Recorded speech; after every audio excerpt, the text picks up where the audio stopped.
इयत्ता 6वी, कविता आहे 18वी. बहुमोल जीवन. कवितेचे लेखक आहे रमण रणदिवे. यांचा जन्म 1949. प्रसिद्ध कवी होते.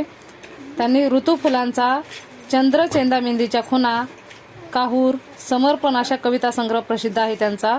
मग ही कविता काहूर या पुस्तकातून, काव्यसंग्रहातून त्यांनी घेतलेली आहे. तर जीवन जगत असताना प्रत्येक सुख दुःखांना कशा प्रकारे सामोरे जावे लागते आणि जीवनात आलेल्या संकटांना आपण तोंड दिले पाहिजे, असाच बहुमोल संदेश या कवितेतून कवीने आपल्याला दिलेला आहे. बहुमोल त्या शब्दाचा त्याचा अर्थ आहे की बहुमोल म्हणजे काय? अनमोल म्हणजे खूप मूल्य असलेला, खूप किंमत असलेला. शब्दांचे अर्थ लिहून घेत चला. मनासारखे सारे काही जीवनात या घडते का, फुले निखळून पडती तरीही झाड सारखे झडते का. बघा, आयुष्यामध्ये कवी सांगतायत की आपल्या आयुष्यात सर्व काही आपल्या मनासारखे घडत नाही. घडते का आपल्या सर्व मनासारखे? नाहीत. जसे ज्याप्रमाणे झाडाला फुले लागतात आणि ते फुले काय होतात, एक ना एक दिवस काय होतात, गळून पडतात, तरी झाड एकसारखे आपले काय आहे, वटत नाही किंवा ते रुसत नाही की माझे फुले गळून पडले म्हणून झाड कधी रुसते का? नाही ना. भोगावे लागते सकला जे येते ते वाट्याला, गुलाब बोटे मोडत नाही आसपासच्या काट्याला. बघा, आपल्या वाट्याला जे जे काही येईल, पदरात जे काही आपल्याला पडेल ते आपल्याला काय करावं लागते, सहन करावेच लागते. म्हणजेच आपल्या आसपास काटे आहेत म्हणून गुलाब कधी तक्रार करते का? गुलाबाच्या काट्याला काटे असतात पण गुलाब कधी तक्रार करते का? दोष देत नाही काट्याला.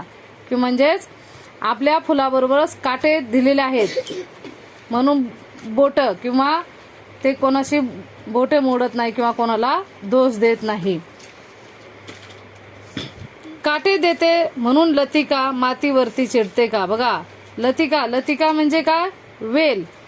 आता एखाद्या वेलीला काटेही असतात, मग काटे दिले म्हणून वेल कधीही मातीवर रागवत नाही. म्हणून म्हटलेलं आहे की मनासारखे सारे काही या जीवनात घडते का. म्हणून आपल्या मनासारखे ह्या जीवनामध्ये काहीच घडत नाहीये. वसंत येतो निघून जातो, ग्रीष्म जाळतो धरणीला. आता वसंत हा काय ऋतू आहे, ग्रीष्म काय ऋतू आहे. मग वसंत ऋतू येतो आणि जातो म्हणजेच काय होतात, वसंत ऋतूमध्ये झाडाला कोवळी कोवळी पाने फुटतात, है का नाही, फुले येतात, बहरतात आणि गळून जातात पुन्हा. मग नंतर कुठला येतो, ग्रीष्म. ग्रीष्म म्हणजे उन्हाळा ऋतू, है का नाही. उन्हाळ्यामध्ये कडक ऊन असते. मग हा कडक उन्हाळा धरणीला काय सांगतो, जाळतो म्हणजे आपली धरणी म्हणजे जमीन. उन्हामुळे कडक खूप. बघा, तुम्ही कधी गावी गेला असाल, जमिनीला भेगा पडलेला दिसतं की नाही. मग ह्या कडक उन्हामुळे जमिनीला सुद्धा तडे जातात म्हणजेच ते जमिनीला जाळतो.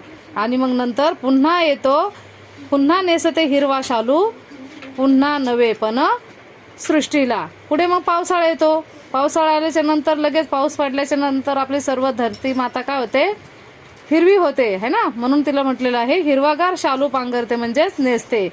म्हणजेच काय, तर जिकडे तिकडे हिरवळ उगवत असते पाऊस पडल्यामुळे. आणि मग पुन्हा आपली सृष्टी काय होते, नवीन होते. देह जळाला म्हणून धरती एकसारखी रडते का. आता देह म्हणजे काय, शरीर. जसं आपलं शरीर आहे तशी जमीन, है का नाही. ही धरणी मातेचं काय आहे, तिला शरीर म्हटलेलं आहे. आणि सारे शरीर उन्हाने जळले. आपल्याला ऊन लागल्याच्या नंतर आपण छत्री घेतो किंवा एखाद्या झाडाखाली जाऊन बसतो, परंतु ही धरणी माता कधी तक्रार करते का रे? नाही ना. ते सगळे ऊन वारा पाऊस सगळे सहन करते आणि आपल्याला काय करते, आधार देते. आता याच धरणीवरती आपण एवढ्या टोलेजंग इमारती, घरे बांधतो, खड्डे खणतो, रोड बनवतो, है का नाही. त्याच्यावरती एवढे मोठे पर्वत उभे आहेत, तरी धरणी माता कधी तक्रार करते का? नाही. तर ती स्वतः जळते आणि आपल्याला काय करते, आधार देते. आणि म्हणून तिच्या जरी उन्हाने तिला ऊन लागलं किंवा उन्हाने जरी संपूर्ण तिचं शरीर धरणी माता पोळून निघली, तरी धरणी माता कधी रडत नाही. म्हणजेच काय, ती कधी दुःख करत बसत नाही. आणि म्हणून म्हटलेलं आहे मनासारखे सारे काही या जीवनात घडते का? रोज नभांचे रंग बदलती घन दाटुनी येतात तरी निराश आशा पुन्हा नव्याने नक्षत्र नेतात घरी. बघा, दररोज आकाशाचे रंग बदलतात तरी काळे ढग कधी दाटून येतात. निसर्गात बुडालेले तारे पुन्हा आपल्याला नव्याने लखलखताना दिसतात. म्हणजे निराशेचे रूपांतर काही दिवसांनी पुन्हा आशेत निर्माण होतात. ढग येतात जातात. बघितलं पाऊस पडतानाचं दृश्य तुम्ही? कधी कधी खूपच काळोख दाटून आलेला असतो. माणसाच्या मनामध्ये आशा उत्पन्न होते की आता लगेच पाऊस पडेल, है की नाही? शेतकऱ्यांचं सर्व जीवन पावसावरतीच अवलंबून असतं आणि शेतकऱ्याला खूप मोठी आशा असते की ढगा आकाशामध्ये दाटून आले की त्याला एका क्षणी असं वाटतं की खूप आता मुसळधार पाऊस पडणार. पण दुसऱ्या क्षणी ते ढग काय होतात, ज्यावेळेस दूर निघून जातात त्यावेळेस माणसाच्या मनातील ज्या काय आशा असतात त्या आशेचं रूपांतर कशात होतं? निराशामध्ये होतं. आणि म्हणून म्हटलेलं आहे की कवी काय बोलतात की रोज ह्या नभाचे रंग निराश आशा पुन्हा नव्याने नक्षत्र येतात घरी. औशेला पाहून पौर्णिमा. बघा, औशेला पाहून पौर्णिमा नभात रुसून बसते का? म्हणजे ज्यावेळेस अमावस्याला चंद्र दिसत नाही, अमावस्याला संपूर्ण काळोख असतो, बरोबर की नाही? म्हणजेच काय असते? अंधारी रात्र असते. म्हणून पूर्ण चंद्राची पौर्णिमा कधी रुसून बसते का? पौर्णिमेला काय होतं, संपूर्ण आकाशामध्ये चंद्र असतो, है की नाही? म्हणजे संपूर्ण आकाश उजळून निघत असतं.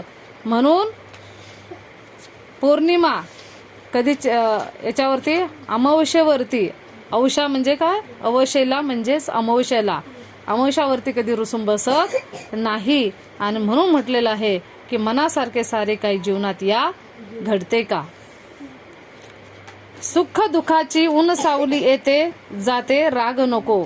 बघा, आपलं हे आयुष्य जगत असताना कधी सुख येतं तर कधी आपल्या जीवनामध्ये काय होत असतात? दुःख येत असतात. म्हणून आपण राग धरून बसायचं का? नाही. तर संकटात ललिया भिडावे आयुष्याचा त्याग नको. म्हणून सहजपणे येणाऱ्या संकटांना आपण आपल्या आयुष्यामध्ये सामोरं गेलं पाहिजे. त्याग करणे म्हणजे सोडून देणे. वाक्प्रचार येतो इथे, त्याग करणे सोडून देणे. मग संकट आले म्हणून आपण घाबरून जायचं का? किंवा आपल्या आयुष्याचा त्याग करायचा का? आयुष्य सोडून द्यायचं का?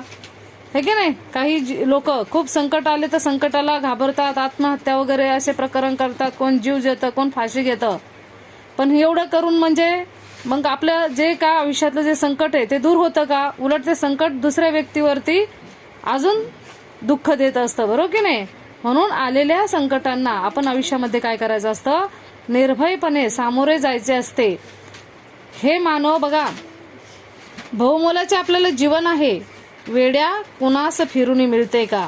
बहुमोलाचे जीवन वेड्या कुणास फिरून मिळते का? मनासारखे सारे काही या जीवनात घडते का? आणि म्हणून म्हटलेले हे मानवी जीवन आपल्याला खूप किमतीवान आपलं जीवन दिलेलं आहे परमेश्वराने. ते पुन्हा पुन्हा आपल्याला माणसाला मिळत नाही. पुनर्जन्म, आपण आता मेल्याच्या नंतर पुन्हा आपल्याला मनुष्य जन्मच येईल का? नाही. ते पाप आणि कर्म है का नाही, याच्यावरती सर्व डिपेंड. जे काम पुन्हा पुण्य करतात त्यांना मनुष्य धर्म होऊ शकतात, आणि जे पाप करतात त्यांना माहिती आहे तुम्हाला कुठल्या कुठल्या ह्याला जातात, जन्माला जातात, बरोबर की नाही? म्हणून हे जे काय परमेश्वराने आपल्याला मनुष्य जीवन दिलेलं आहे, जन्म आणि मृत्यू यामधलं जे काय अंतर दिलेलं आहे प्रत्येकाचं, ज्यावेळेस देव आपल्याला जन्माला घालतो त्यावेळेस आपल्याला आयुष्य सुद्धा देत असतो की तू 50 वर्ष जगणार, तो 60 वर्ष, तो 40 वर्ष, आहे का नाही? आणि या दिलेल्या वर्षाच्या कालावधीमध्ये आपण आपल्या जीवनाचं कशा प्रकारे सोनं करायचं किंवा आपल्या हातून कशा प्रकारचं सत्कार्य घडेल याप्रमाणे आपण कामं करायचे, आहे का नाही? कारण हे पुन्हा पुन्हा आपला मनुष्य जन्म देणार नाही. मग एकदाच आयुष्य मिळालं आहे ते आपण काय करायचंय? सुंदरपणे जगण्याचा प्रयत्न करायचा आहे. कारण आपल्या मनासारख्या सगळ्या गोष्टी कधी जीवनात घडतात का? तर उत्तर असेल मुळीच नाही, बरोबर की नाही? आपल्याला किती काही गोष्टी अशा वाटल्या तरी बऱ्याच गोष्टी अशा असतात की त्या आपल्या मनाविरुद्ध होत असतात आणि आपल्याला त्या सहन कराव्या लागतात, त्या स्वीकाराव्या लागतात. हेच कवीने आपल्याला या कवितेतून संदेश दिलेला आहे आणि आपण त्या संदेशाचं मला असं वाटतं की तंतोतंत पालन केलं पाहिजे, बरोबर की नाही? एखादा परीक्षेत मुलांना एखादा गणित येत नाही किंवा एखादा सब्जेक्ट खूप अवघड जातो म्हणून निराश व्हायचं का नाही, तर ते अवघड जातं म्हणून पुन्हा पुन्हा ते सोडवण्याचा आपण काय केला पाहिजे, प्रयत्न केला पाहिजे. सायन्स आहे फॉर एक्झाम्पल, मुलांना सब्जेक्ट खूप हार्ड जातो, मुलं म्हणतात हार्ड जातं म्हणून तुम्ही लक्ष देत नाही त्याच्याकडं, तर जो सब्जेक्ट हार्ड जातो उलट त्याच्यावरती जास्त लक्ष केंद्रित करायचं असतं. पुन्हा पुन्हा म्हणतात ना, प्रयत्नांती परमेश्वर. ज्यावेळेस आपण एखाद्या गोष्टीमध्ये पुन्हा पुन्हा ज्यावेळेस प्रयत्न करतो तर त्यावेळेस एक ना एक दिवस नक्कीच यश मिळत जातं. म्हणून प्रयत्न करणं कधी येत नाही म्हणून प्रयत्न करणं सोडून द्यायचं नसतं आणि निराश व्हायचं नसतं, नेहमी सातत्य ठेवायचं असतं.